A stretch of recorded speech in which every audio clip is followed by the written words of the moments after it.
Good afternoon, golf fans, and welcome to T-Mobile Champs Connections. It's the final round at the Quail Hollow Club, and for the 107th PGA Championship, my name is Keith Stewart, and I'm coming to you from the T5G range right here at Quail Hollow. Alongside me is Ryan Adams, PGA coach. Ryan, good afternoon. Good afternoon, Keith. What's your anticipation level right now for this afternoon's final round? You think about we're in Charlotte, the gentlemen, they're getting their engines started right now, and it's going to be a great afternoon. So we have, obviously Scotty Scheffler at the top, but plenty of guys also looking for a Wanamaker Trophy too. So it's going to be a fun one today. Well, we're going to start with a guy who knows a little bit about trophies. This is your 2022 U.S. Open champion, Mr. Matt Fitzpatrick, also coached by a PGA member, Mark Blackburn, who was also Coach of the Year. Right away, we start. Alarms are going off early, right? There must be massive scoring out on the golf course. You got to love live streaming. Let's get back to Matt Fitzpatrick real quick, Ryan. First observation, what do you like what you see? Yeah, I think, I was out here on the range last night watching a few of these guys, and Matt was one of them. He was working with Mark on a few things, and they were getting pretty deep into some downswing movements, and I know that he's got the alignment stick down there, so just trying to get things set early on in his warm-up routine. But curious to see how those changes and those feels he was working on last night at the range with Mark transfer over to today's round. So it should be exciting. Ball striking was pretty good yesterday, right? He had a solid 72. I know it's 1 over par. He sits now at T8, 5 under par in the championship, but the putter let him down. Right. So we're not going to see much of that action today, but the action we will see, and we know that Matt's a very detailed guy. When he gets to the range, he takes notes on every single shot he hits in practice out on the course, right? You can see that there's an obvious routine here, and that's the first thing I want to touch upon when we start to talk about Matt Fitzpatrick, right? As he approaches the ball, between each shot, you could tell that there's a methodical pattern, right? What are 1 or 2 quick keys that you could point out for our live streamers and our audience out there that they should copy that Matt does? Yeah, well, I think first things first, setting down an alignment stick, that's been a common theme we've seen here on the T5G range. It can always help you. He's got his alignment stick aimed there at his target out on the range within the pink and the magenta and the white flags out there fluttering a little bit. Just trying to figure out how far is this club going, getting the distances dialed in a little bit. And, you mentioned that he's big into the data and the analytics side of things, and I'm sure he's trying to figure out exactly what I need to do today to move up the leaderboard. So he's going out with Matthew Pavone this afternoon, right? They're going at 1:40 p.m. You look at the time right now, it's 1:05 p.m. He's got about 35 minutes. He looks like he's in the middle of his warm-up there. When you start to set the guidelines for your warm-up, or when you talk to your students, right, what are some of the highlights that you like to point out? Is there a specific way they're supposed to go through the bag? Like imagine that they're preparing for a local tournament, a member at their club, or the club championship, or maybe it's just a guest day, and maybe it's just the one outing you play all year, right? And you want to put a good foot forward, right? And you get to the range, and it's not something that you're normally comfortable doing, right? What are a couple things that you know that somebody that is detail-oriented as Matt is doing?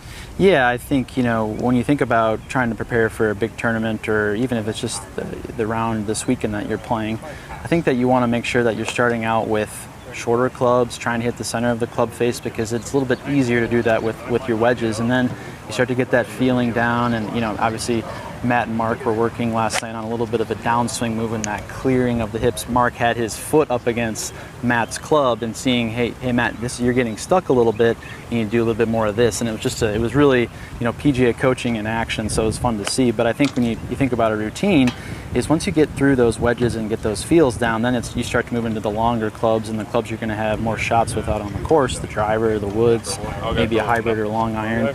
And then you go right into short game, right? I think short game is something that a lot of people forget about before they warm up, and it's important to hit 3 or 4 putts around a 3-foot circle. Try to make them all. If you don't make them all, maybe go back to the start, and then also maybe hit a few chips, a couple bump and run 7 irons, a couple wedges, and just get from driver all the way down to your putter. You want to be dialed in. So speaking about being dialed in, right?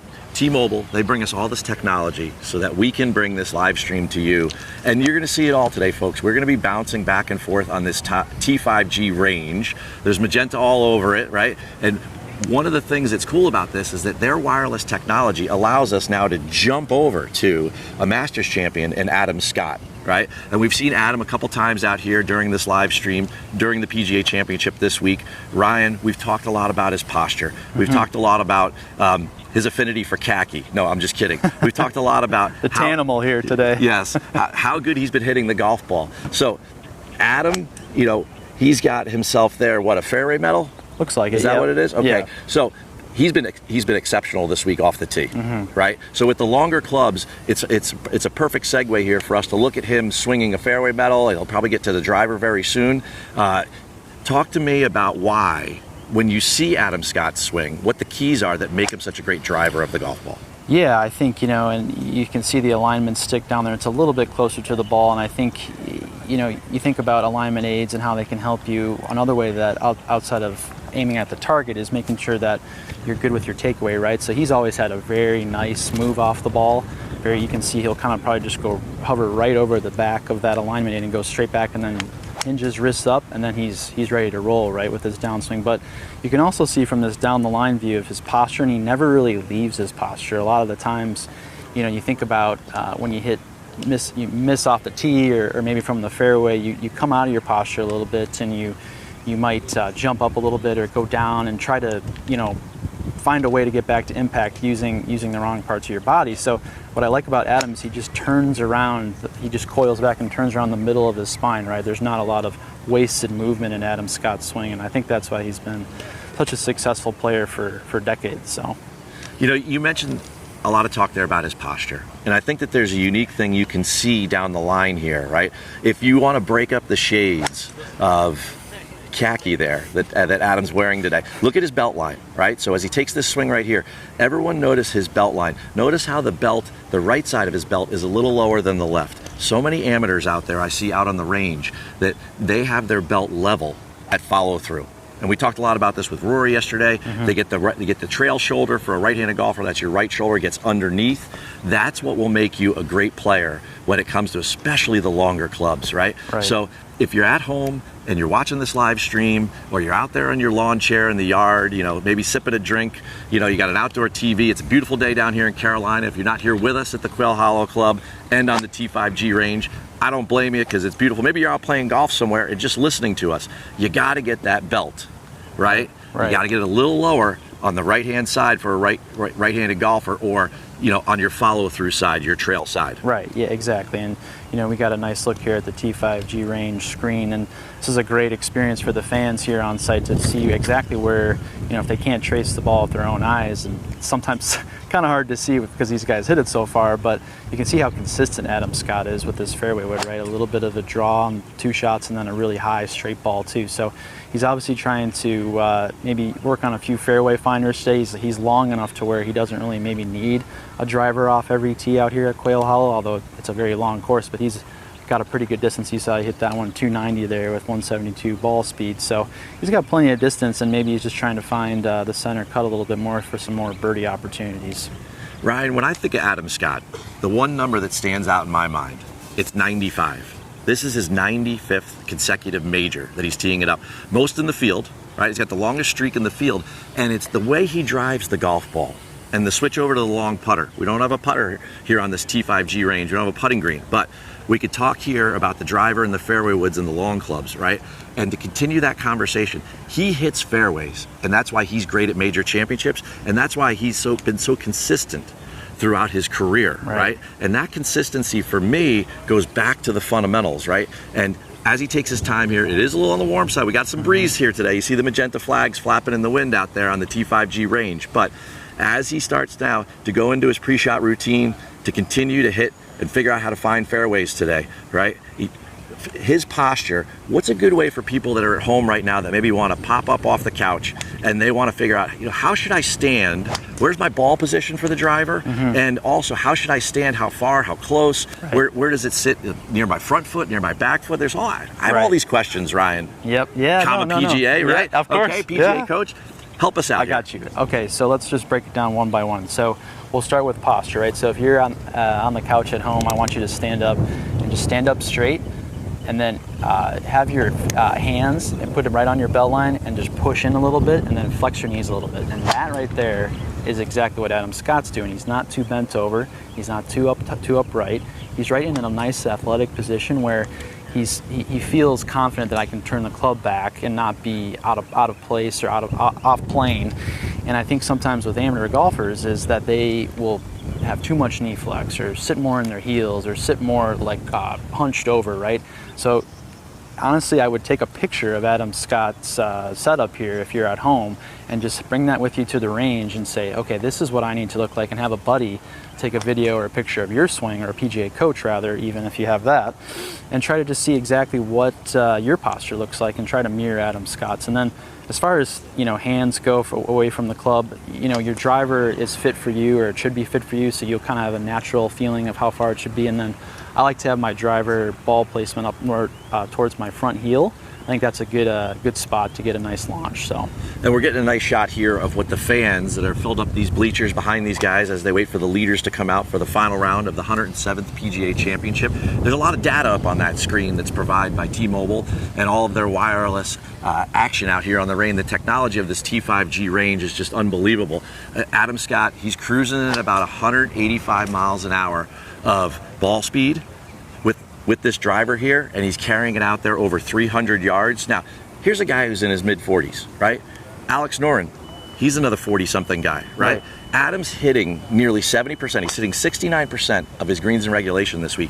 So, folks, to take it back to the tee, is it important to hit at 300 yards? No, but it's important to hit the fairway because it's giving him access to the next target. Right, exactly, yeah. And so you're seeing there on the screen, he's starting to hit a little bit more of a fade. So probably thinking about that first hole and trying to hit a little bit of a cut to get down in the fairway and have a good position to go attack the pin and try to move up the leaderboard a little bit. But I think the most important thing that I want people to focus on outside of the posture and the great fundamentals that Adam Scott has is his takeaway here, where he doesn't bring the club head too far inside. He kind of brings it nice and out and upright, and that's how you get up to the top in a good position, square wrists, and then what you do is you fire your lower body through them, and then they match back up at impact. So this is just like appointment viewing for me and for anyone that loves good golf swings is Adam Scott. Now, that's not necessarily, you don't have to copy every single move he has, but he has a lot of great things that golfers can take away. So,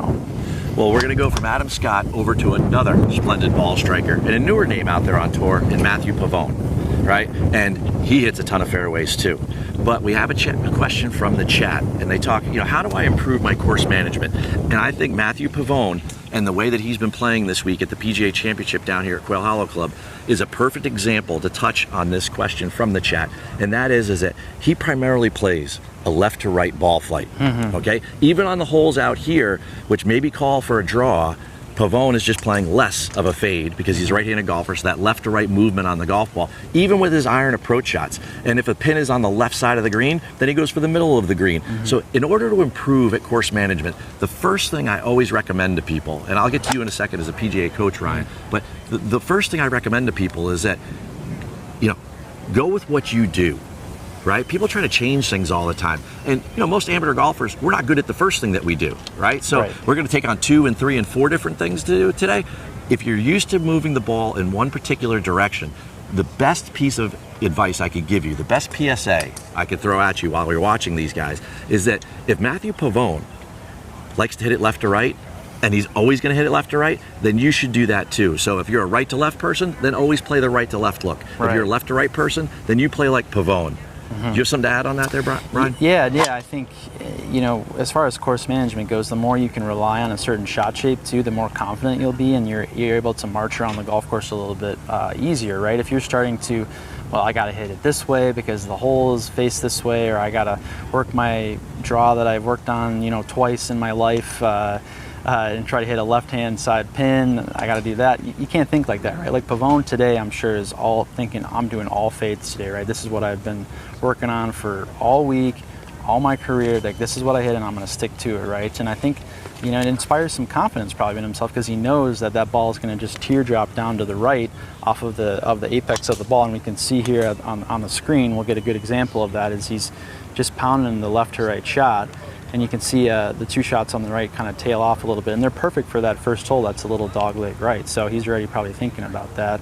And I think, when it comes to course management, again, and Pavone is a great example with his shot shape, but also just playing your game, right? Like, you don't want to swing outside of yourself. If people start hitting the ball past you or playing better than you got to stick within your game, right? And the game plan that you set up before you teed off. So it doesn't surprise me at all that Matthew has that level of course management. And the fact of the matter is, Ryan, is that he goes and sees a National Teacher of the Year from the PGA of America, Mark Blackburn, and we can see Mark standing right behind him at this point, helping him get ready to go out there for the final round and, and do his best. Pavone he's at 5 under, right? Yes, he's 6 behind the #1 player in the world, but someone's going to go crazy out there today, right? And it doesn't necessarily just have to be Bryson DeChambeau. Pavone is a PGA Tour winner. He won the Farmers Insurance Open, right? He's played a difficult golf course. A lot of the keys you would need at Torrey Pines, where he's won on the PGA Tour, are the keys that you would need here. And as you continue to see him up there on the T5G range screen, right, and Top Tracer range, showing you that left to right ball flight, I am sure Blackburn was in his ear when he started working with him last fall, right? It was just after the FedEx Cup playoffs. He came to Pavone. They've been working together. Now you look 8-9 months later and you see the fruits of their labors. This guy's good in major championships. Yeah, for sure. And you saw a little bit there on the screen of there's already a couple people pretty far under par for their rounds today. So you know that there's going to be some opportunities to go low.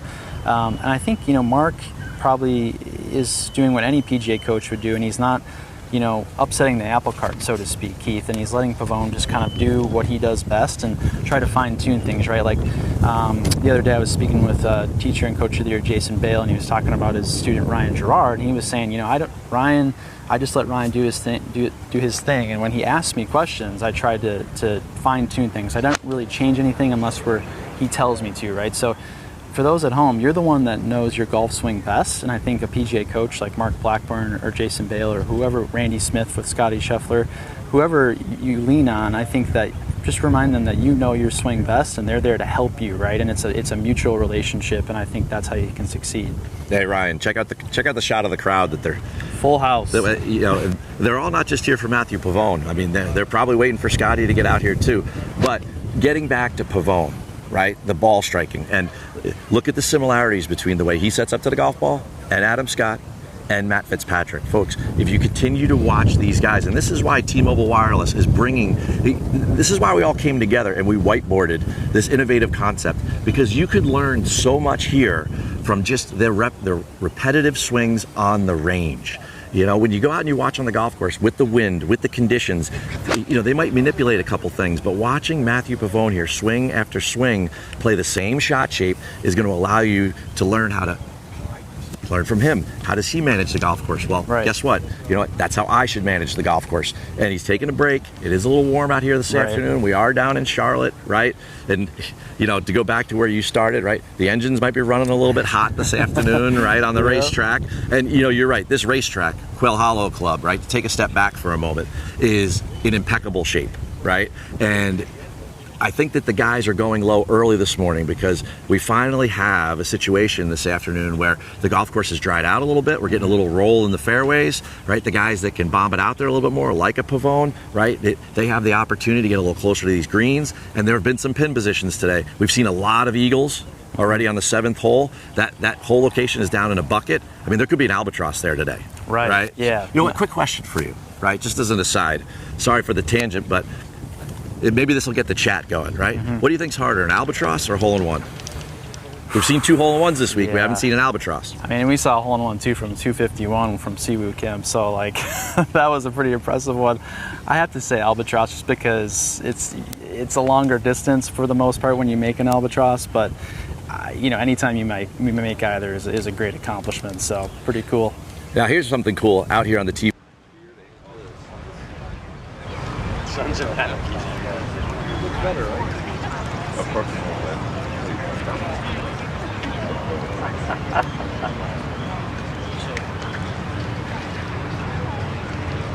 It's shallow.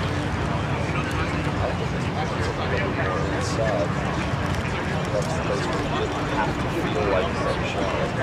I had to find. Okay.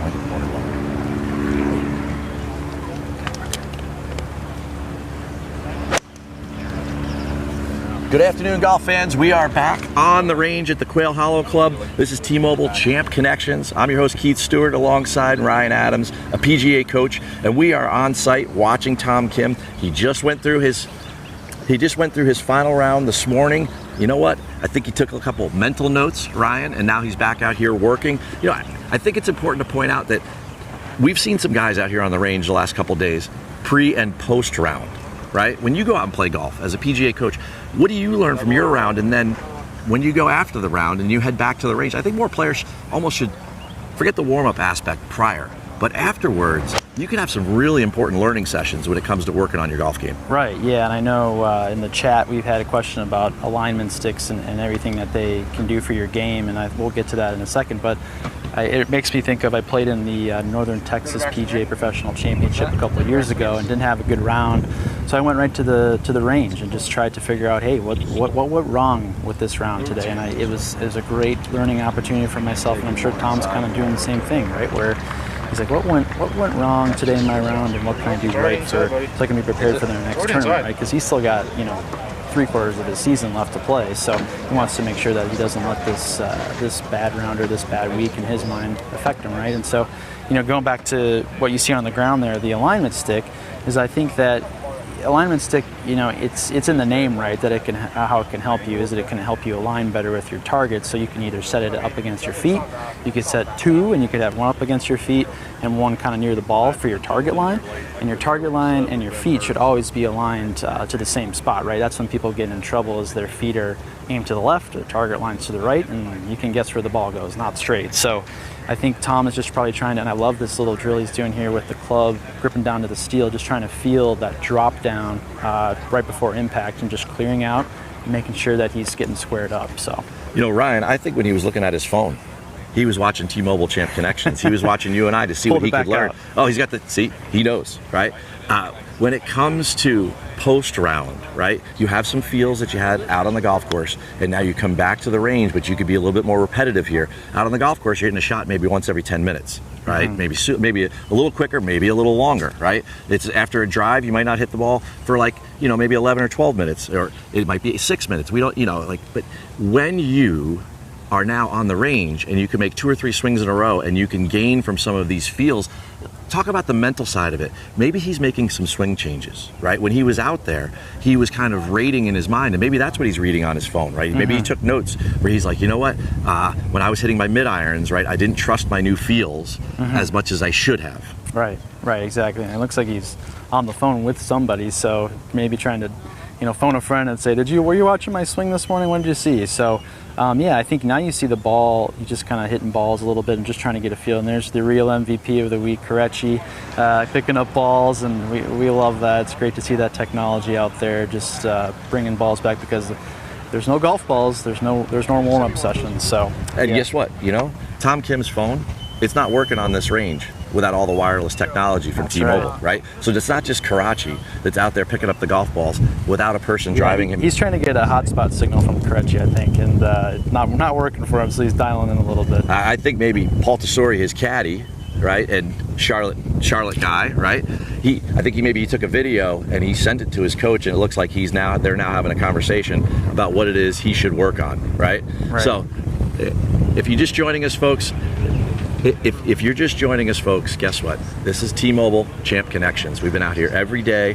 Myself, Keith Stewart, your host. I'm a PGA professional, and I'm alongside Ryan Adams, PGA coach, and we are breaking down the swings of the best players in the world as they get ready to warm up for the final round of the 107th PGA Championship. Now, while the range has a little bit of a lull, I want to talk to you about a couple of themes here. All right. There's no doubt that Scottie Scheffler has separated himself by what happened yesterday at the Green Mile. But listen to this for a second. 5:20 p.m. yesterday, okay? Bryson's at 8 under par. Scottie's at 6 under par. Jon Rahm is at 6 under par, okay? Bryson was in the driver's seat. Next thing you know, 1 hour later, just 1 hour later, Scotty's at 9, Rahm's at 6, Bryson's at 5. The turn yesterday, right? From your viewing experience, when you watched what happened as Scotty went through the scoring holes 14 and 15 and Bryson went through the green mile, right? What was your impression of what was going on there? How could Bryson take the lead and then all of a sudden, like, what did you see happen from your PGA perspective, right?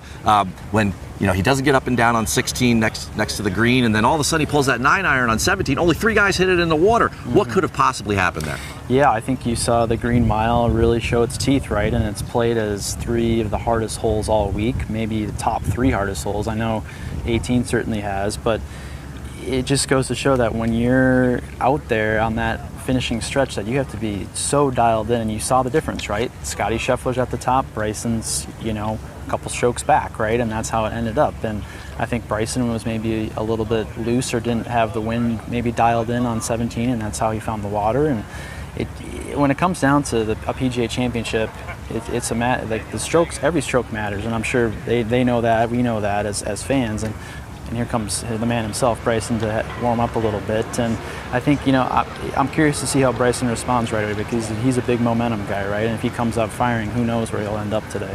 Bryson's also a big data guy, okay? So he takes the lead, walking off the 15th green.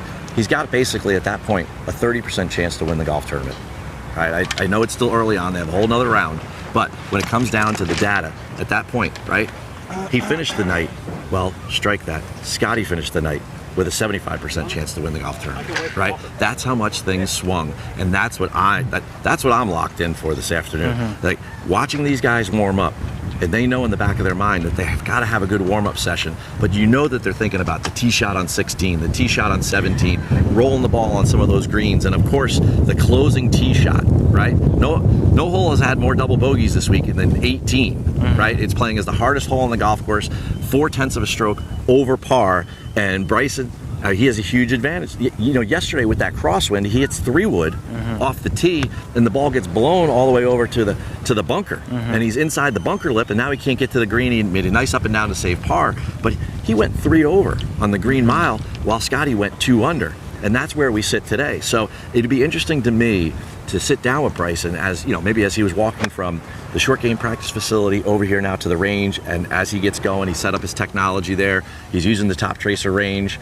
I'm sure we're going to have some visuals up there on the big T5G range leaderboard. But if you're Bryson, right? Boy, he went 15 holes yesterday, right? Humming. The humming. He hit every turn. Right, at Talladega, like you can't believe, right? Like he was, the car was rolling. I walked with him on the back 9. He is hitting iron shot after iron shot right on the pin.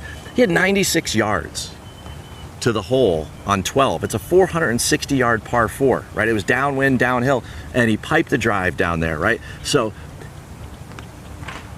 as a PGA coach, I think to myself, if I did all these things right yesterday and 1 or 2 bad little swings, right? How do you then come back today and restart and refresh and get a new mindset that remains positive? Yeah, no, that's a great point, Keith. And I think, one of the things he said after his round yesterday was, that's golf, right? Golf is a 4-letter word that I love, and it's a 4-letter word that I hate. So sometimes it does you good, and sometimes it does you bad. And I love Bryson's perspective on that, because it's something that all golfers can take away from him, right? If you are humming along like Bryson was yesterday during a round, and then it starts to fall apart a little bit at the seams, and you got another round tomorrow, or you're on a golf trip and you need to find a way to figure out a better round the next day, you kind of have to take the same approach he's taking, right? Like, this is a new day. I'm a new golfer, new scorecard, fresh set of pin locations for me to go out and attack. So I love that perspective that he has, where it's just like, that's just golf, right? Like, sometimes I play well, sometimes I play bad, and the people that can move on the fastest are the ones that play the best, right? If we talk about that one shot at a time thing, and I'm sure golfers at home are like, oh, Ryan, give me a break. I've heard that so much. Like, do you have any other tips? But it couldn't be more true. And I think, you saw that yesterday, right? Is once he tapped in for par on 18, he's off to tomorrow, right? And how can I get up to the top of the leaderboard? So Bryson yesterday, he starts the day 5 back of Johnny Vegas, right? He's 6 back of Scotty today. By the 15th hole, Bryson was in the lead yesterday. So if people think this thing is over, then I would say, definitely tune in, because the one thing though that did let Bryson down yesterday, and we saw it at Augusta, and maybe there's a little something in there that he's working on, but his iron game, right? He's third in the field in strokes gained off the tee. He's the longest player off the tee. He's been excellent. He's ranked 13th in strokes gained putting, right? So he's gaining strokes. He's gaining strokes with the driver and with the putter. And another guy that's been gaining strokes with the driver and the putter this week, and it's not always the case with the putter, but that's Johnny Vegas, our 36-hole leader. And Vegas and Bryson side by side here, two very similar body types. I'm sure we'll get a face-on view of Vegas in a moment. And when you see them, the silhouette of the two working side by side, right?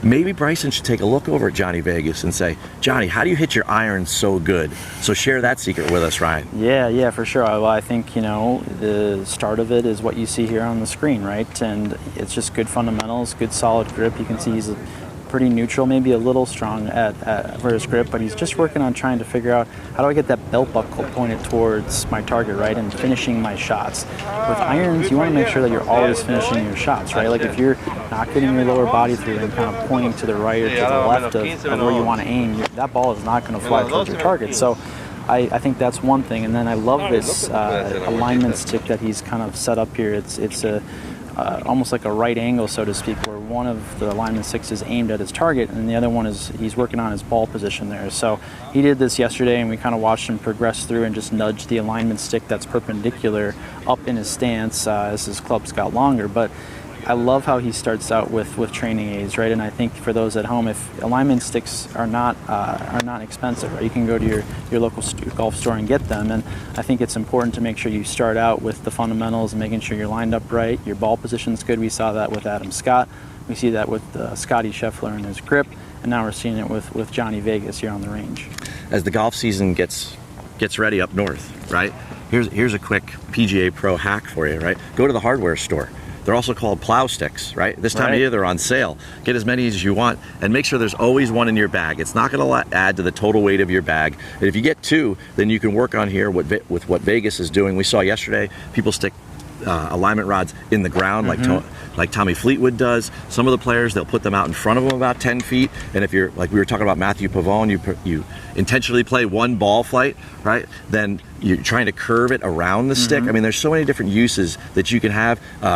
Was it Aaron Rye that was standing on, right? Yeah, that's right, for balance. Okay, for balance, right? I mean, just this little tool that will cost you $2.99, and well, who knows with inflation, but $2.99 or so for a plow stick, and you put it in your bag, and it absolutely will help you become a better golfer. We're working our way down the range here with this T-Mobile wireless technology, and out here on the T5G range, we have the one, the only Ryder Cup captain.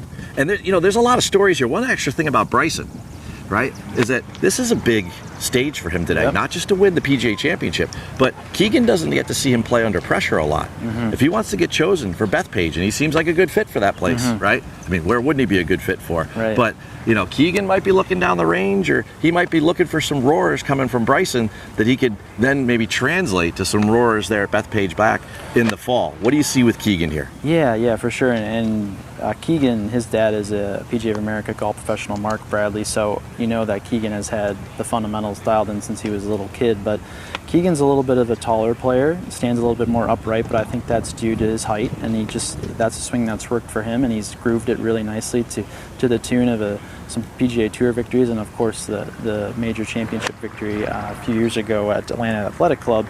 And I think you can see him just trying to groove a little bit of a swing here. It looks like he's got a wedge of sorts, and just trying to make sure that I'm dialed in for today's round. He's trying to maybe make some noise and move up the leaderboard. But I think for him, any tournament is always a chance to look at the guys and see how they're doing for his team in the fall, right? And I think you got Tony Fenau, I think, is there to his left, and you got Bryson down the range, and he's trying to compete and play his best, but he's also trying to make sure he's got the best 12 guys coming with him to Bethpage Black in the fall. The first thing that always jumps into my mind when I look at Keegan Bradley's swing is that arm hang. You see it right here down the line, right? And he is the epitome of what you should do. The arm should hang directly below the shoulder sockets, right? And it looks like a little different than Adam Scott does, but Keegan's taller than Adam Scott, right? They're built differently, but both of them have their arms hang directly downward. Some people, they reach too far for the ball, and some people, they have their arms too close to them, right? So Ryan, to help people get their arms in that position, they have to be the right distance from the golf ball, right? So what's a good way to try to gauge how close you are to the golf ball? Yeah, I think, what you should do is take your stance, get into a stance, and then just let your arms fall naturally, and that's where you hold the club, right? If you're a little bit too close to your legs or a little bit too far out, you'll know right away, right?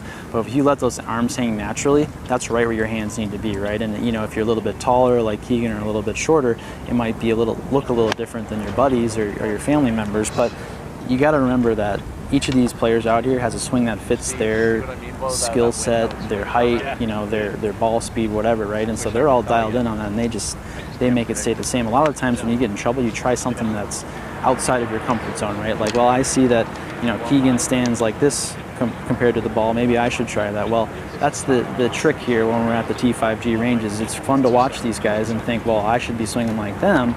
But just try to remember that each of these swings is built for themselves, and you got to do the same with your own. So, well, now our T-Mobile wireless cameramen, right? They're actually listening to us and what we're talking about when it comes to arm hang and body position and taller players. So we're going to switch right over to Tony Finau. Now, both Keegan and Tony are sitting there right at T8. They're 5 under par. They're 6 back from Scotty, right? They got a lot of work to do. Tony goes at 2 p.m. with big old Bryson, right? He'll be followed in a group with Johnny Vegas and Keegan Bradley at 2:10. And as we look at Tony, there's a very similar sort of body type, and it shouldn't be uncanny to anyone at this point who's joining us here on the T-Mobile Champs Connections out here on the T5G range, that there's a lot of similarities in the way they stand to the golf ball. And I love the way that whether you take Tony Finau or you take Keegan Bradley or you take another big body type in Bryson DeChambeau, right, you're going to see a lot of the same fundamentals. You see Bryson's arms hanging directly down under his shoulder sockets, right? And one of the things that maybe Bryson gets a little bit off on, and where maybe you as a PGA coach might want to give him a couple suggestions with his iron game, right? Well, forget the iron game. Yep. He's got it dialed in. We're going with the big stick. And so you know why everyone's head just turned to the left on the T5G range, and they saw the head cover come off. So lock and load. Here we go. Right. Hey, Bryson DeChambeau. Okay. He's gaining over a stroke and a half per round on the field with his driver. Right. So you think about that at the end of the week. How many strokes is that? Well, so far it's 4.5, right, in 3 rounds. And that's why he sits where he does on the leaderboard. He's in 8th place. He's tied with those other guys, Bradley and Fenau. He's 5 under par. He's 6 back. And when you start to think about this golf course, the first hole, he's going to hit a huge drive over the corner, right? Advantage Bryson. The second hole, he's going to hit another dog leg, which moves in the opposite direction. He's going to hit it over the next corner, right? Bryson is such a great straight ball hitter, and I think it has a lot to do with his setup. Where do you see in his setup what makes him such a straight ball hitter? Yeah, I think, he has good posture and good ball position and stuff. So I think when it comes to the setup, I like how he's standing behind the ball here. He's kind of looking at, it looks like he's looking at a mark or a spot maybe 2 or 3 feet ahead of the ball, and he's aligning himself with that spot. So then his shoulders and his stance are aligned with that spot too, and that's a good thing to try. Maybe if you're struggling with alignment is when you get into your stance, maybe instead of looking at your target, sometimes when you look up at your target way there in the distance, your shoulders might move open, or they might move closed, or they might get out of alignment.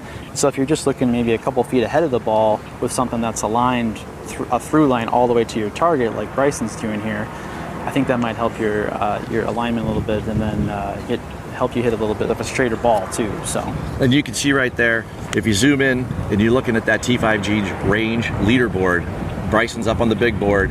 He's cruising right now at about 188 miles per hour of ball speed, right? The carry on that for him is about 325. So there was a question in the chat, and we were talking about what's the right ball speed for me, right? Well, I'm going to guess that most of the people that are watching us this afternoon, 188 miles an hour is probably not the right ball speed for them. And it's important to understand that the ball speed changes for the different clubs that you use. So the ball speed that you're going to hit a wedge with is going to be far less than that you're going to have with the driver. Now, we're always trying to maximize ball speed, but there's a threshold there, Ryan, right? And you don't see these guys swing out of their shoes just to gain ball speed. Ball speed is a product of good fundamentals and good swinging and maybe something else, right? What comes to mind for you as a PGA coach when you know that someone comes to you and they say, hey, I want more ball speed, which is AKA Ryan, I want more length, right?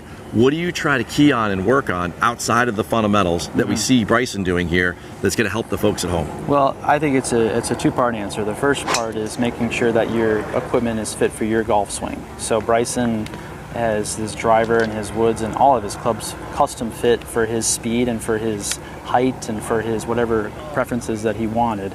So I think it's good to lean on a PGA coach to find out what club works best for me, and is it a shorter shaft driver? Maybe I need a little bit more length, or maybe it's one with a draw bias or a fade bias, just to try to maximize the equipment for speed. And so that's part one. And then I think part two is, you see this a lot, and you'll see this out on the golf courses, all these guys make good, complete turns. And what I mean by that is Bryson's back, when you see him swing here, will face his target, right? He's not trying to maneuver his way back. He's just turning back, and almost feel like, if I'm inside of a barrel and I'm turning back and coiling back, like that's what I want to feel for more power, more speed. And you know who has that feel also? It's Tony Fenau. Yep. Right? Where he be now? He'd be back on our screen, right? He absolutely, look at the move there. He's so languid and he's so long, and he uses his body type to his advantage. But what I love about Tony Finau's golf swing is how his fundamentals match his body type, so that it allows him to move freely, right? When you see the arm hang and you see him in his balance, and you talked yesterday about Tony Finau having a little bit of a narrower stance, and some people at home are live streamers, they might say, well, geez, as a taller person, shouldn't his feet be wider apart? Well, the wider you spread your feet, the harder it is to rotate, okay? The more narrow they are, the easier it is to rotate. This is why we see a lot of people when they pitch the ball, like around the green, or they chip, they have a narrow stance, because it's really easy to feel like you're going to turn your belt buckle and get your sternum or your buttons on your golf shirt toward the target, right? So Tony does that with his full swing. I mean, sure, Tony, if he widened his stance a little more, he'd probably hit a little bit further, but how much further does Tony need to hit it? It seems to me like with his stance, he's really trying to key on a rotating move. Yeah, exactly. Yeah, and I think, you see there from the angle that he's got an alignment stick down, another common theme that we keep talking about, and we discussed how that can help your game, whether it's at the range or before a big round. And I think, when it comes to Tony Finau, as he's pulling out a little bit of a longer club here, is, he swings his swing, right? Like, he has his hands pressed forward a little bit, his swing's a little bit more narrow, his hands are closer to his body. And I think, you talk about the rotation, Keith, he has excellent rotation, and that's how he makes those things work, is because with his unique kind of setup, you need to make sure you're rotating out of the way so that you can clear that lower body out and the hands can get back to where they were at address. And what I mean by that is, sometimes people are asking, well, what does impact look like? Well, impact looks a lot like address, where it's a little bit of a club handle forward, square face, and you're able to do that. So you can see here, you'll watch Tony swing here, and he just does a nice job of rotating out of the way, clearing that left hip out of the way, and he has his belt buckle pointed right towards his target. So Tony Fenau, two-time Ryder Cupper. It's got to be on his mind, right? Prior to last week at the Truist, he finished his T15. Prior to that, it's been a while for Tony, through the Masters and that whole section, March, April, right? He was a little bit off. It's nice to see him back this week. The principles that you're describing there and that he's using, the approach game has been spot on. And the putter's a little positive for him. And we know that when Tony Finau's putting, it's like when he's boat racing the field at the Rocket Mortgage or something like that, Tony, there's no doubt that when he gets it going, right, he gets that putter going alongside his ball striking, which is just phenomenal. I think he's just another one of those guys who wants to put himself in position to be part of the conversation with Captain Keegan Bradley, right? And when you start to think out and you project towards Bethpage Black, we know you need some length there. We know we need some great iron players, right? So if I'm Tony Fenau today, not only am I going to show off with my iron game, there's no doubt Keegan knows he's got great power, but I'm going to show off with my flat stick again today, right? This is a major championship. He's not going to have a bunch of those with which to do this with, right? I think he's going to go out today. He's going to be motivated, and I think he wants to go after his third Ryder Cup selection. Yep, no, for sure. And I think, Tony is probably someone that Keegan has his eyes on because he's someone that's familiar and has been on past Ryder Cups too. So it's in Tony's interest and Keegan's interest for Tony to play well, because I think he's a solid part of a Ryder Cup team, right, with his length and his putting, and he's able to kind of swing the momentum in the USA's way for matches. And so I'm sure Tony's thinking, I would love to have a nice round here, not only for, finishing at a major championship and a PGA Championship, but also for my Ryder Cup prospects later in the year.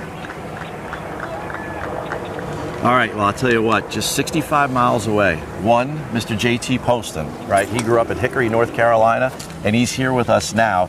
And you want to talk about fluid, right? You want to talk about a little bit of effortless power. Definitely people, we haven't touched upon tempo very much over the last 4 days, right? And when you look at JT Poston, here's another guy that he hits the ball hard. When you're out here, I mean, if you're out on the PGA Tour, you're hitting the ball hard, right? But JT does it in a manner where it seems like he's very efficient with the way he swings the golf club. Describe for us, and what can we take away from JT's motion? Is it the backswing? Is it transition? Where do you see him develop that, what looks like just completely effortless power? Yeah, I think, he's a good way to describe JT's swing is he's never in a rush, right? A lot of the times when, we get into trouble out on the golf courses, we're trying to rush back to impact and get this shot over as fast as possible. Like, I want to get out of here and I want to go to the next one, but I love that JT doesn't really do that. He always finds a way to remain fluid. And I think that all starts with your takeaway, right? If you yank the club kind of back off of address, and you're in a bad position, then you kind of have to reroute your way back to impact. So you can see here from JT is he just takes the club back really nice and slowly to get everything set into motion, right?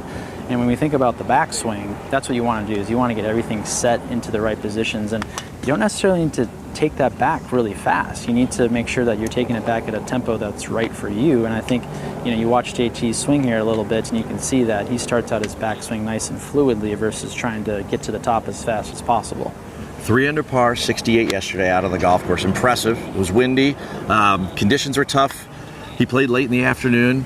He's now tied third. He's 7 under par. This is a big stage for him, right? Best finish ever here on property, T26 at Wells Fargo, right?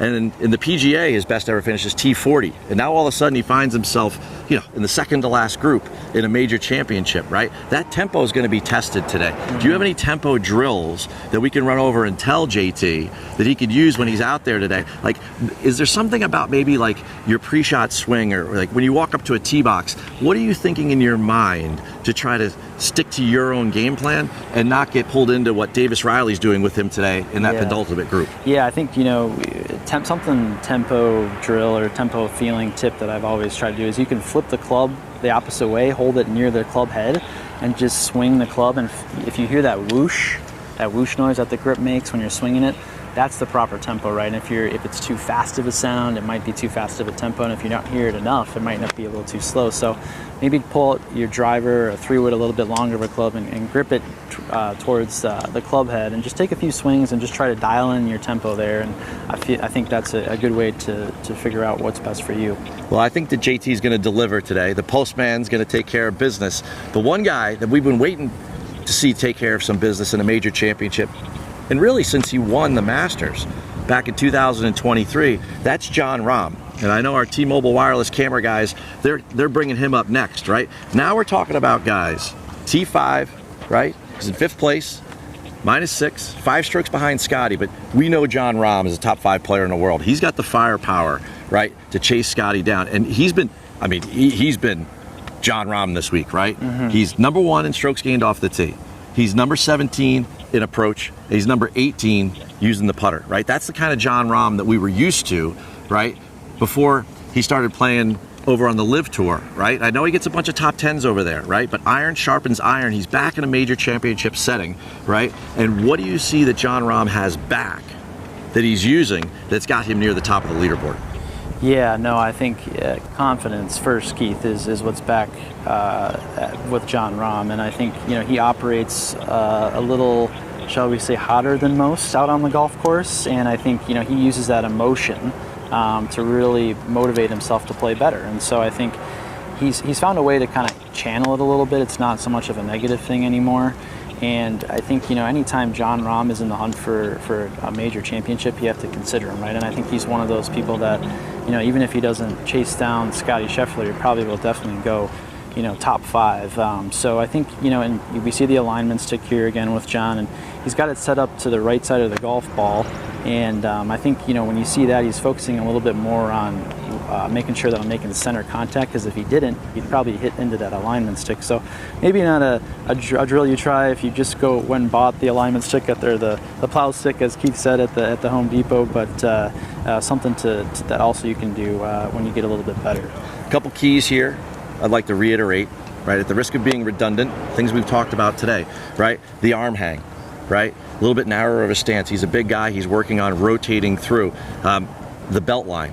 It's tougher to see on this camera because of what he's wearing here, but Jon is a really good example of what we saw with Adam Scott.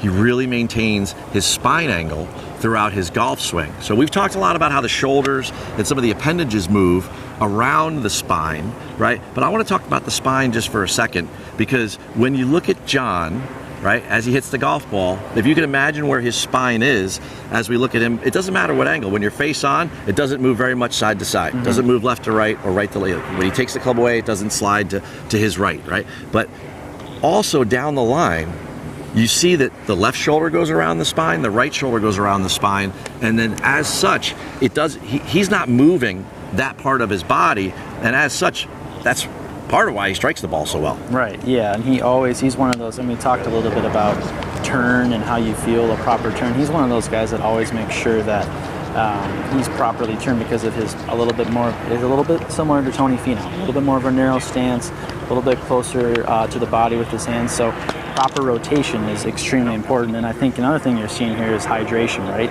It's warm. It's a little bit humid out here in Charlotte. It's going to be a long day for him out on the golf course. So when you're out on the range and it might be a little hotter, maybe it's a little chillier wherever you're at, make sure you take a couple breaks and just reset. Take a sip of water. Check on your phone and make sure everyone's doing okay at home. Whatever, and just make sure that it's not I'm beating balls for 35 minutes, because you'll just tire yourself out, right? And a lot of things you see out here on the range. One of the most important things I think that we see here is that all these guys are doing focus practice.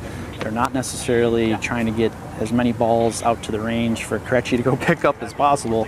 They're trying to dial in what shots they need out on the golf course. And so I think that's a key thing we're seeing here out on the T5G range. Well, real quickly, one thing I do focus on when I see Jon there is that magenta hat, right? How it matches our T5G range, right? Good job there, Jon. And you know what? You talked about the nutrition. You talked about his mobility. You talked about his physical fitness. You talked about him hydrating, right? Well, Dave Phillips, longtime PGA professional, is one of his coaches. And it takes a village to get this done. And Dave Phillips isn't as much of a full swing coach as he is a full body holistic coach. Right? So I think that Jon, as a bigger guy, if he wants to have a very long career, it makes perfect sense to me. He wants to enlist someone like a Dave Phillips in order to take care of himself. Yeah, no, exactly, and right. And it's important to have a good team around you, right? Whether it's your family, your friends, your supporters, and I think they can help you a lot. And a PGA coach, folks, for those at home, doesn't just help you with your swing. They can help you with your getting the properly fit equipment. They can help you, as Dave does with Jon, with his fitness and his mobility and his nutrition. They can help you with mental game. They can help you pick out the right golf shirt when you go to the shop. So PGA coaches are Swiss Army knives of the golf industry, so to speak. And so I think anytime you're looking to get a little better on any parts of your game, not just necessarily your swing, you can lean on one. So all right, let's take a break from swing instruction for a moment. I want to pick your brain on something, see where your head's at on this. Sure. Jon Rahm reminds me of something, right? Scottie Scheffler's got a 3-shot lead. Scottie Scheffler's the #1 player in the world. He just won the CJ Cup by 8 strokes, right? If we head down that road this afternoon, right, there are some markets out there where people like to invest in people other than maybe, like, there's really no way to bet Scottie and maybe get a nice return, right? Well, there are markets out there where you could bet who's going to win without Scottie playing, right? And we could still keep ourselves interested to the very, very end, right? Is Jon the guy for you that you feel like is going to finish runner-up if Scottie continues what he did yesterday on the Green Mile? Or is there somebody, is it Bryson, or is it one of these guys like JT? Who do you think? Yeah, I think, John is obviously someone that has the pedigree to march up the leaderboard, but I think Johnny Vegas is playing well. You want to take a flyer on him. I'm no betting expert like you, Keith, but I think, when you put together 3 rounds that are pretty solid, it's hard to, totally collapse in that 4th round. So he might be someone, he's playing really well this week, and, might be able to catch him on a heater as we turn into Scotty here. But I think Rahm, Vegas, and Bryson would probably be picks that I'd have. You got to pick one. We'll go with Rahm. All right, you're going with Rahm. Yep. Well, hey, people might think I'm crazy for bringing this up, but guess what? Since 1995, 16 guys have exactly a 3-stroke lead after 3 rounds at a major championship. Of those 16, only 9 won, 56%. Now, I'll take it a step further, just in case you think, it's not worth watching this afternoon, right? Only 2 of the 6 were PGA. Pulled it off. PGA champions. Interesting. Okay? So, a third of the guys had a 3-stroke lead in the PGA Championship. Exactly a 3-stroke lead. And were able to get across the finish line. So, if you think that Scotty doesn't need a good warm-up this afternoon, I think you're kidding yourself. And Scotty's going to get a great warm-up because, of course, he works with longtime legendary PGA coach Randy Smith. Yep, that's right. And I was out on the T5G range last night scouting out. It was just an awesome scene for someone like me who's a PGA coach. You had Mark Blackburn working with Matthew Fitzpatrick. You had John Scott Ratton from Congressional working with Max Homa. And then, of course, you had Randy and Scotty, who were there probably for the least amount of time because, I'll be honest, Keith, there's probably not a lot that Randy and Scotty need to work on. And I saw them kind of cutting it up a little bit ago, laughing.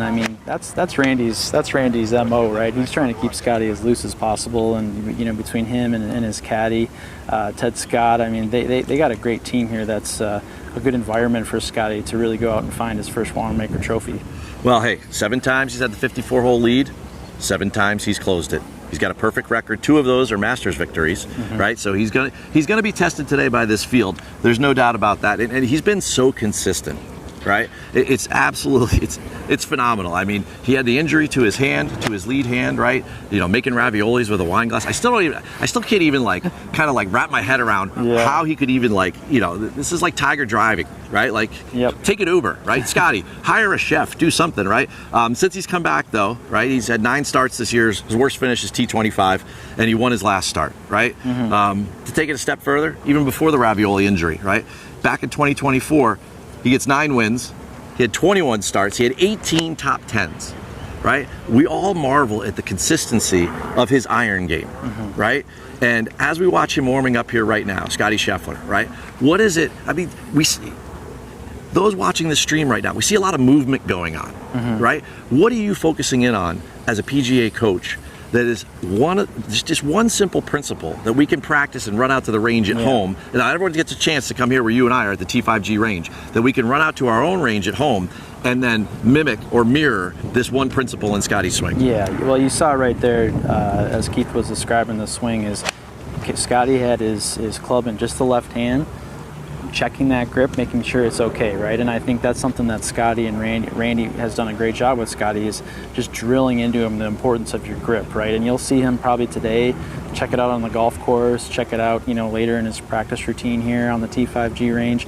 But he's got that grip in his left hand, puts the right hand on, connected to the club, right? The grip, remember folks, is the only thing that's connected to the club. There's not, your feet aren't connected to it, your arms aren't connected to it, it's your hands, right? So the hands are the most important part of the grip because they're the only thing on the grip. So make sure that, if you're out on the practice range before a round or something, make sure that your grip is your grip, right? That it's not too strong or it's not too weak. And by strong, turning it a little bit with you see more of the glove logo, or weak is seeing less of it and less knuckles, right?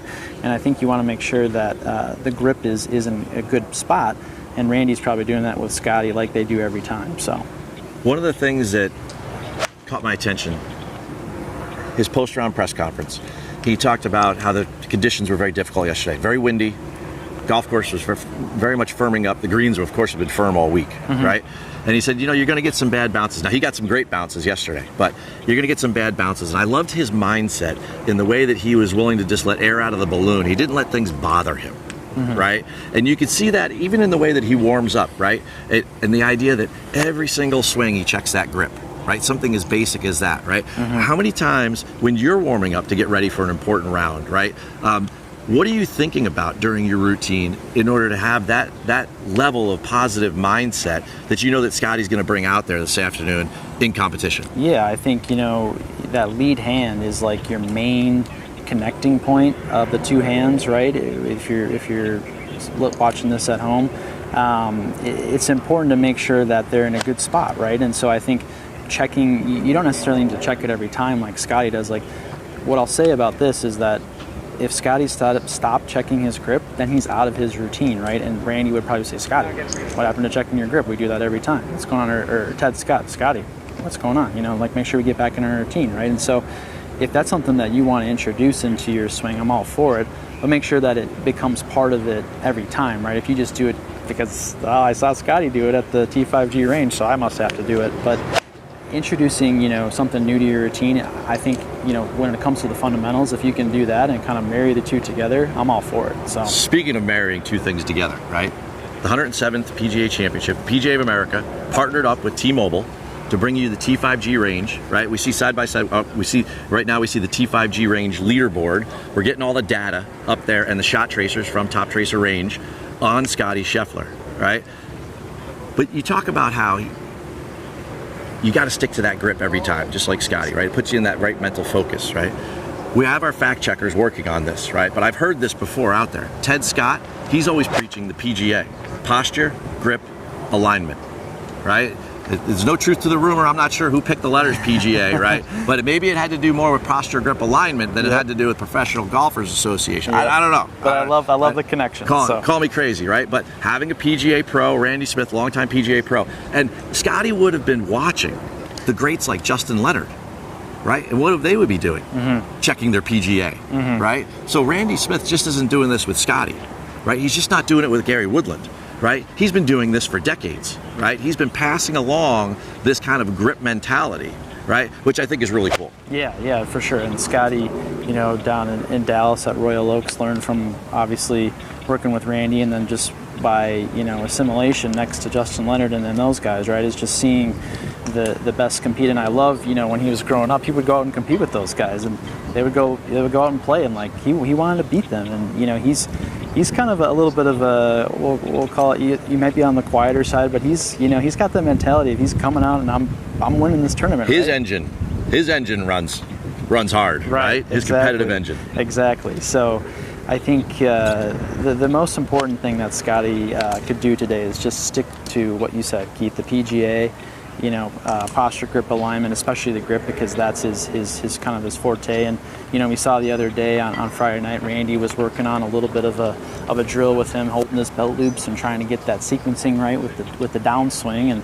I think he's got that dialed in now for the feeling. And now it's just a matter of putting it all together one more time for 18 holes, and we'll see what happens. Well, here's the thing. We knew that we'd be talking about Scotty Scheffler this afternoon. So I went into the media center yesterday. I cover golf, right? And as a PGA professional, we wear all sorts of hats, right? So I was around talking to some of my colleagues, right? And I came across the great Doug Ferguson, who writes for the AP and is bowing forever. And he's a longtime friend of Randy Smith. And I said, I'm going to be talking about Scotty this afternoon. And he said, here's a story that I wrote about that Randy told me that you have to share with the live streamers, right? When Randy used to give lessons to Justin, to Harrison Frazier, to Colt Knost, to all of those guys, right? Down there at Royal Oaks. Scotty was a junior golfer, very young. He used to come and watch, right? And he specifically told a story about how he was given a bunker lesson one time, and Scotty was sitting on a den caddy watching the whole thing, didn't say a word, watched how all the movements and everything in the bunker, listened to what Randy had to say about how to play a bunker shot and everything, and then when the two of them vacated the bunker, right, rather than following them to their next session of work, right, Scotty went in the bunker. And he mirrored those things. So to those of you at home who don't think you can learn from us out here on the T5G range, right, then watch even a little more closely, right? There are things that Scotty's doing, that Tony Finau's doing, Keegan Bradley's doing. Look for similar body types. Try to copy these people in the mirror. If where you're watching, there's a mirror or there's a sliding glass door or there's something, right? Hop up in front of that and try to replicate what we see that's being handed down by PGA coach Randy Smith from generations to generations of golfers. But if that got Scotty to the point that he was that successful as a junior golfer, That's successful to get to a Division I elite college program, and now obviously that's successful to be going for his third major victory today, right? I think watching helps. Yeah, exactly. And I think we're watching him here, 50 yards away or so on the T5G range, and I love how Randy is just so close to him, right? He's just kind of making sure, doing the checks, making sure everything's looking good, and Scotty's in a good flow here, right? He hits the ball, goes back to his bag, maybe chops it up with Ted, and then goes right back to work, right? And I think what's important about the warm-up before you go for a big round is that you're always in a good headspace, right? I'm not getting too far outside of what I need to do. I'm here at the proper time. Like, yesterday I recommended, 45 minutes is kind of a sweet spot for the range, and getting there to practice. And I think, as we watch Scotty warm up here, and Randy's kind of moved to a different side and just making sure from down the line he looks good. That's a good PGA coach right there. You're getting it from multiple angles. So Randy knows what he's doing, obviously. But yeah, you can just see Scotty is just moving right up through the bag, and I think he probably did that yesterday and the day before. And we'll see if he can get it done today, Keith. Last group of the day: Scotty Scheffler, Alex Noren, 2:40 p.m. appointment viewing, 11 under par, first place.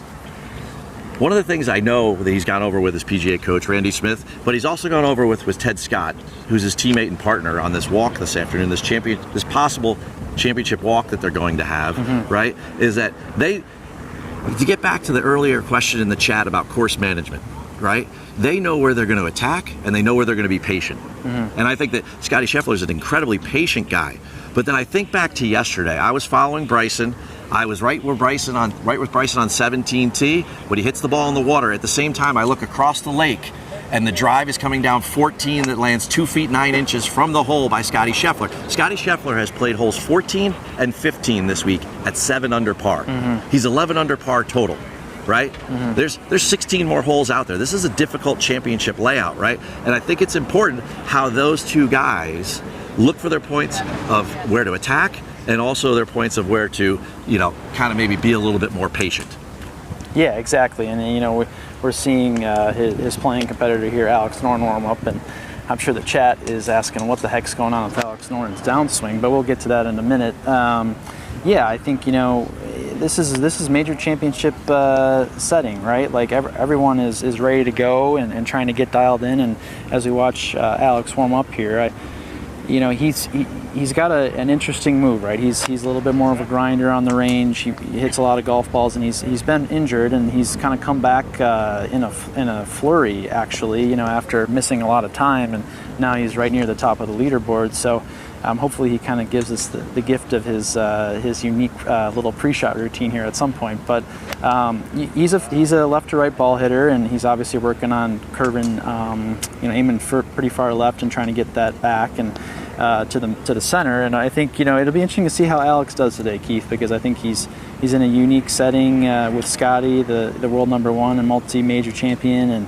I'm curious to see where he ends up by the end of the day. There's a couple things I need, right? What I need is I need to see Alex. Here we go. Oh yeah, I needed to see that. We knew it was coming. The one thing I don't need is that in 2018 he was a Ryder Cupper for the European side, right? And he played well. So for me, I think that I don't like seeing him play well. But you know what? You know why he is playing well? Yeah, he is playing well, right? And he's always been consistent with that fade. The same thing. So the thing is that all the times that I've been out on the range watching him and covering golf on these different PGA Tour events, Alex Noren is one of the hardest workers out there on the range. He closes the range, whether he plays his practice round early in the morning or late in the afternoon. He's definitely one of those guys who gets to the range after his round, and he's always very methodical about his movements, right? And much like Matthew Pavone, he plays primarily a left to right ball flight. And what he's doing with that very exaggerated movement is that he is trying to get his body and his hips out of the way. He's trying to get them out to vacate out to the left. And doing such, right? And in doing such, then he's going to make sure that he's going to hit the ball from left to right, which is very much a key, because if you want to manage yourself, Yeah, properly out on the golf course, right? Right. Then you've got to stick to what works for you. Yeah, exactly. And I love that he's doing these exaggerated turns here, you know, what is it, the half hour before he tees off, because he really needs to make sure that he feels those turns, right? Because if he's not turning through, he's such a fader of the golf ball that if he doesn't make those exaggerated turns out on the golf course, he probably won't feel that, right? So I love, for those at home that maybe, you know, it's you don't have to do that dance sort of thing out on the range, but exaggerating things out when you're practicing really helps you get the feels dialed in. And you can see here that left hip, what he's doing there, he's trying to really open that up. So he's at the top of his backswing, and then when the first move is I'm whipping those hips open, right? I'm ripping them to the left, right? If I don't rip them to the left, it's going to be hard for me to match up my hands at impact to make sure I hit that fade, and it's going to go to the right. So you can see there he clears out really nicely. And I think that if Alex can, you know, stick to that fade and try to find some more birdie opportunities, he can maybe hang with Scotty a little bit. I think he can. He's a 10-time winner on the DP World Tour. I know he hasn't won on the PGA Tour yet, but not everyone is Scotty Scheffler. So we're going to go back to the world's number one, right? We're going to take a couple more looks at Scotty. He's hitting a much longer club now, and as he is starting to, he's winning the fairway medal, which he's going to need today on this 7,600-yard golf course. What are some fairway medal keys? Yeah, for sure. Keith got a little bit of the pollen there. It's floating all over the place, and Scotty, you probably saw him coughing a little bit yesterday, so taking a sip of water, but I got him covered here. So yes, I mean, Scotty, you know, when it comes down to the fairway woods here and trying to make sure that he's dialed in off the tee, he's got decent amount of distance as well, and I think, you know, all he needs to really do is focus on playing. He kind of works the ball both ways, and there's that grip check again, and we love to see that. And Randy's, you know, right in there making sure everything looks aligned with ball setup and stance. And you can see that his left shoulder's a little open, and so he's probably playing a little bit of a fade and trying to, you know, he's getting close to the tee time here, so probably trying to figure out, you know, that first hole is a dog leg down to the right. How do I make sure that I'm fading the ball over the top of the trees and getting myself in a good setup for the second shot? And so I think, you know, the most important thing for Scotty now is to just go to the course and play his game, and I think you see that a lot here out in the T5G ranges. They all stick to what they like to do. And here at T-Mobile Champ Connections, today we also have a little bit of audio. So you and I, we're going to take a break for a second, and we're going to listen in to Scheffler and his warm-up.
We're getting the numbers up there on the leaderboard, the Top Tracer Range leaderboard on Scotty Scheffler. He's got the fairway medal out, and now all of a sudden, I have a moment. One of the Corbridge Financial team of 20, who's played the Quail Hollow Club.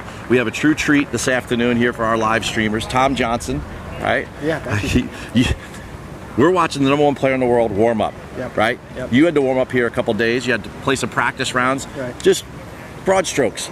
Right. Give me a little bit of a background on your experience of this year at the 107th PGA Championship. Right. So yeah, it was my first PGA Championship. So my eyes were wide open, and they still are. I missed the cut, but I'm here inside the ropes, and I was fortunate to get up close and personal with Scotty Scheffler, and just take notes for myself and for the people that wanted to tune into my Instagram live. It's at Tom Johnson Golf, but I just wanted to give people a close-up look at Scotty Scheffler and give my observations and insights into what I saw him doing. And interestingly, Scotty, he works different targets. He definitely doesn't seem to have a favorite ball flight. He's mixing it up. I'm kind of just watching him, just to kind of gauge his nervousness or lack thereof, I should say. I mean, he seems really locked in. He's just calm, cool, and collected. He's working with his coach Randy Smith there, and his caddy Ted Scott right by his side. They just seem like they're such a team, and they're so locked in.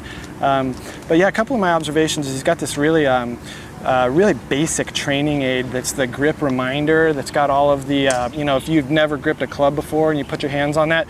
But, so I wouldn't, he's probably the only guy in the field that has one of those, which I think is funny. I look for things that differentiate players, but there's that, and it has... Well, hang on. Yeah, sure. Your college teammate, Luke Donald, yes. He doesn't have one of those in his bag, right? No. He's not giving them out to the European side of the Ryder Cup? Absolutely not. No, I think it's honestly funny to me that he has that Scotty has that. Do you think it has something to do with him working with a PGA coach like Randy Smith?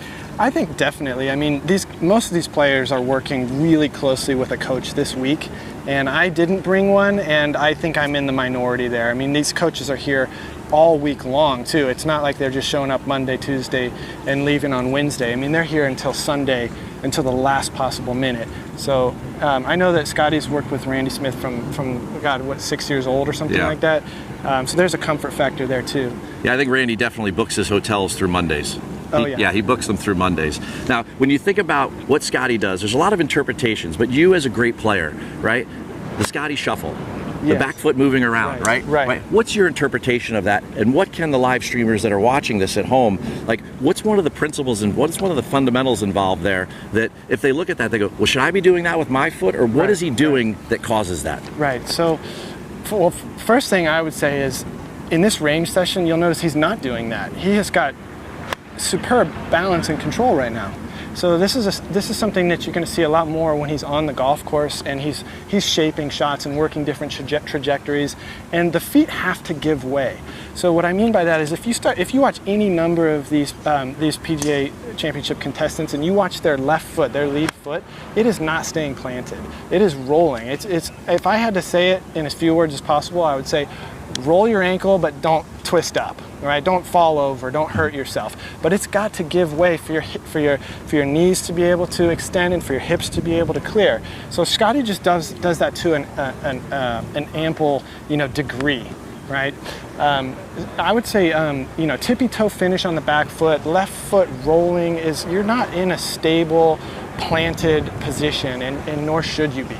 So before we get too far inside golf here, right? You're talking about weight shift, right? You're talking about when does the weight shift for somebody like Scotty or somebody like yourself, when is that weight shift taking place? Is it in transition? Are you thinking about it in your backswing? How do you train for that? So training for it nowadays, what we use is dual reaction force plates. And what we're finding with the common ground is, pun intended, is that when your left arm, or say if you're a right-handed player or a left-handed player, we'll just say your lead arm is parallel with the ground, you should have already started your downswing.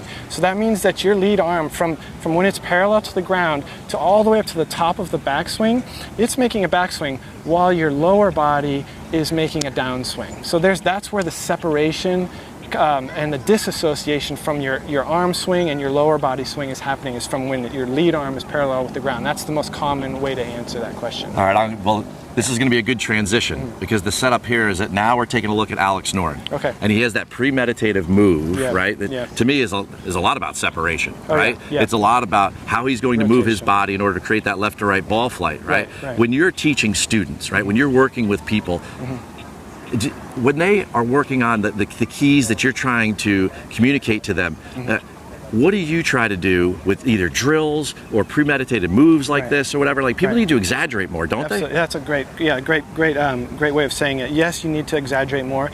I think it's kind of funny that Alex Noren has done that practice swing for as long as he has, because you would think that have you fixed it already? Why do you have to keep on doing that? But I think that, bringing up Alex Noren is what he's clearly working on there is rotation. So we're looking for, a transfer of weight, you could say sway in the swing, and we're also trying to combine that with rotation.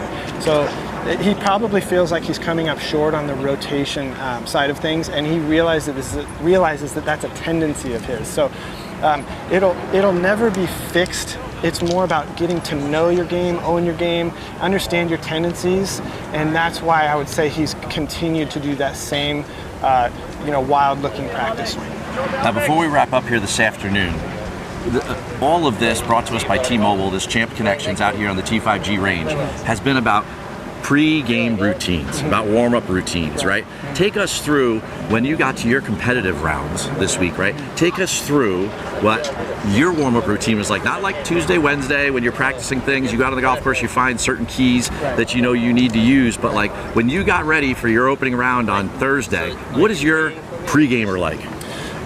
So I would say roughly 1 hour, and starting with the driving range, where you're gonna start with some little pitch shots and get your contact, get your hands on the club, feeling good. I actually listened to some music before I played. What's the playlist? Well, it's Sirens by Alan Parsons Project. So you've heard the Chicago Bulls come out to that, right? Yeah. Gets you goosebumps and gets you all pumped up and motivated, ready to kick some butt. And then a little bit of Rocky, right? So going the distance. Yeah, right. I was in full pump me up mode this week. And, just ready to, my mode this week was don't pull your punches, right? If you're going to go down swinging. And so I was just in that sort of that pumped up Rocky mindset. And it turned out the course punched harder, but I wanted to get my head right first. I wanted to get my hands on the club, feeling proper and light, tendency to kind of squeeze and get a little strong with the grip. Get my contact with some smaller pitchy chippy shots, then work my way up through the bag. But this week in particular, I would say it was all about mindset. So on the later tee time on Friday, it was wake up and look at some YouTube videos on mindfulness, meditative breathing type stuff. Just to all right. Yeah, get your head right. You're a meditating guy. 100%, yeah. Right? How do you feel that helps you with your golf game? So it's all about playing one shot at a time, and I say that golf is a practice of mindfulness. So when you're really playing well, you shouldn't really know what your score is. You shouldn't be looking at scoreboards. It's you and your standard, right? And are you executing one shot at a time? If you start getting ahead of yourself and looking at the whole enormity and the consequences of the entire round of golf and tournament, you're cooked, man. You're toast. You're never gonna make it to the finish line. Is meditation something you do daily, or you just do it on the days that you play? How does that incorporate into your training? I've always been very interested in how to bring mindfulness to more people out here. There's tens of thousands of people, right, live streaming this right now, and they could learn from that, because so much about golf instruction is just about full swing, and what you're talking about there could be very powerful. And folks, if you're just joining us, I'm with Tom Johnson. He's one of the Corebridge Financial Team of 20, a PGA professional just like me, who qualified this week, very much unlike me. We don't have that in common, but let's get back into this mindfulness topic. Right. So we're here at Sunday of a major championship, and the mental edge that you're looking for is it's in your whole body, your mental, emotional, spiritual makeup, right?